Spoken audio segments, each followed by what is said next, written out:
Në ora 17 është thirrur seanca e jashtëzakonshme plenare e Kuvendit, e cila pikë të vetme të rendit të ditës e ka diskutimin lidhur me zgjedhjen e presidentit të Republikës së Kosovës.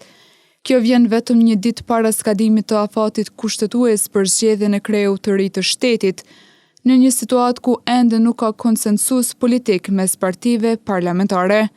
Ekipi i televizionit Syri ka dalë në terren për të marrë mendimin e qytetarëve lidhur me mundësinë e mbajtjes së zgjedhjeve presidenciale.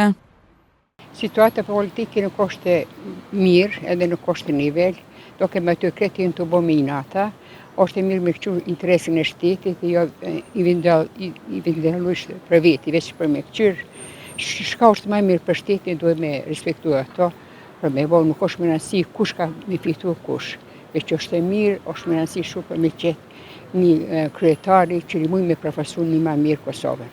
Se kemi njerëzit shumë të afë, shumë të mirë, veç mos me qu i natët. Kjo.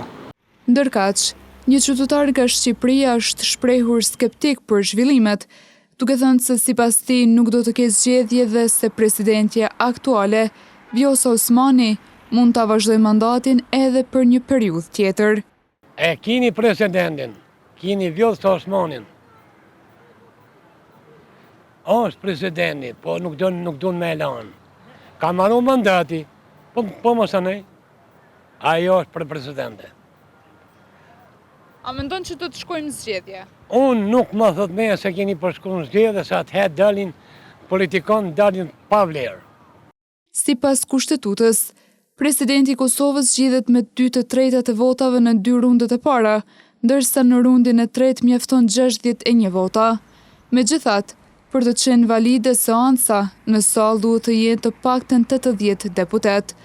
Kjo bën të domosdoshme një kompromis politik mes partive, pasi asnjëra prej tyre përfshir edhe partinë në pushtet të kryeministrit Albin Kurti, e cila ka 57 deputet, nuk i ka vota të mjaftueshme për ta zgjedhur e vetme presidentin.